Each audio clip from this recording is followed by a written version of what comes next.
Καλώς ήρθατε στο λογισμικό PostCorad, ένα εργαλείο που θα σας βοηθήσει να αξιολογήσετε το έξιμα που έχετε εμφανίσει εσείς ή το παιδί σας. Οποιαδήποτε στιγμή χρειαστείτε βοήθεια σχετικά με τη χρήση του λογισμικού, μπορείτε να πατήσετε το κουμπί που απεικονίζει ένα ερωτηματικό. Την πρώτη φορά που θα χρησιμοποιήσετε το λογισμικό, πρέπει να δημιουργήσετε ένα προφίλ χρήστη. Ο χρήστης επιλέγεται αυτόματα μόλις επιβεβαιωθεί η δημιουργία του. Μπορείτε να ξεκινήσετε. Πατήστε πάνω στη στήλη Α για να επισημάνετε τις περιοχές του σώματος που έχουν προσβληθεί. Μόλις την πατήσετε, η στήλη Α μεγεθύνεται. Τώρα μπορείτε να πατήσετε επάνω στις περιοχές στις οποίες έχετε εμφανίσει έξιμα, εσείς ή το παιδί σας. Αφού επιλέξετε τις περιοχές με έξιμα, πατήστε επάνω στην επόμενη οθόνη. Εδώ μπορείτε να επιλέξετε την ένταση των συμπτωμάτων. Υπάρχει ξηροδερμία εκτός της περιοχής όπου εμφανίζεται το έξιμα. Μπορείτε να επιλέξετε το επίπεδο έντασης των συμπτωμάτων που αντιστοιχεί στην κατάσταση του δέρματος.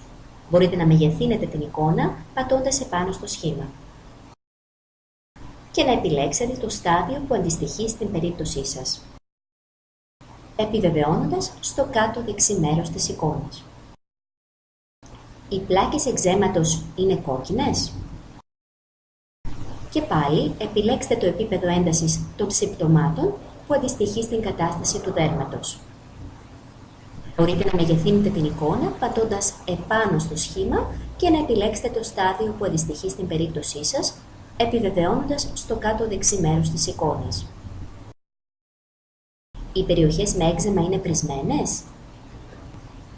Προχωρήστε κατά τον ίδιο τρόπο και για τα υπόλοιπα κριτήρια και έπειτα πατήστε πάνω στην επόμενη οθόνη για να αξιολογήσετε την ένταση του κνισμού και των διαταραχών του ύπνου.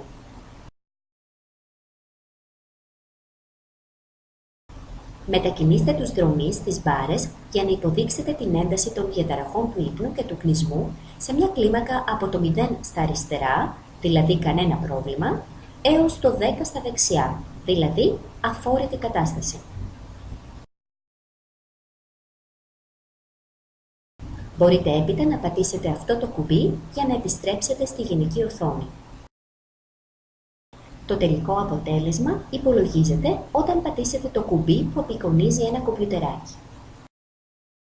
Μπορείτε να αποθηκεύετε ένα αποτέλεσμα ανά ημέρα και ανά χρήστη πατώντας αυτό το κουμπί. Κατά την καταχώρηση της τιμής μπορείτε να εισαγάγετε σχόλια.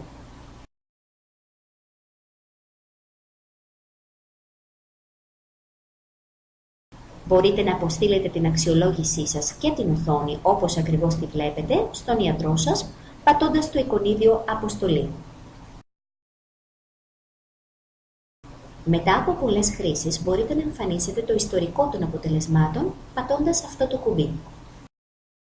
Με την πάροδο του χρόνου, οι τιμές θα σχηματίσουν μία καμπύλη που θα απεικονίζει την εξέλιξη του εκζέματός σας. Αν πατήσετε επάνω σε κάποιο σημείο της γραμμής, εμφανίζεται η τιμή εκείνης της ημέρας και το σχόλιο σας. Μπορείτε να αποστείλετε αυτή την οθόνη στον ιατρό σας μέσω email πατώντας το εικονίδιο «Αποστολή». Πατήστε πάνω στην επιλογή «Λίστα» για να δείτε όλες τις τιμές που έχουν εισαχθεί για κάποιον χρήστη. Μπορείτε να αποστείλετε όλα τα δεδομένα στον ιατρό σας πατώντας το εικονίδιο «Αποστολή». Πατώντας το κουμπί με το μάτι, μπορείτε να εμφανίσετε στην οθόνη κάποια παλαιότερη καταχώρηση. Για να διαγράψετε κάποια καταχώρηση, μπορείτε να πατήσετε αυτό το κουμπί και αυτό το κουμπί για να επιστρέψετε στην αρχική οθόνη. Σε περίπτωση λάθους ή αν θέλετε να μηδενίσετε όλες τις τιμές, πατήστε αυτό το κουμπί. Μπορείτε να εμφανίσετε τη λίστα των χρηστών πατώντας αυτό το κουμπί. Έχετε τη δυνατότητα να χρησιμοποιείτε τον PostCorad για πολλά άτομα, αρκεί να πατήσετε αυτό το κουμπί για να προσθέσετε κάποιον χρήστη. Πατήστε πάνω στη γραμμή που αντιστοιχεί σε κάποιο άτομο για να μπορέσετε να τροποποιήσετε, να διαγράψετε ή να επιλέξετε το συγκεκριμένο χρήστη. Η παρουσίαση ολοκληρώθηκε. Μπορείτε να κλείσετε αυτό το παράθυρο. Μην διστάσετε να επικοινωνήσετε μαζί μας πατώντας το εικονίδιο «Επικοινωνία».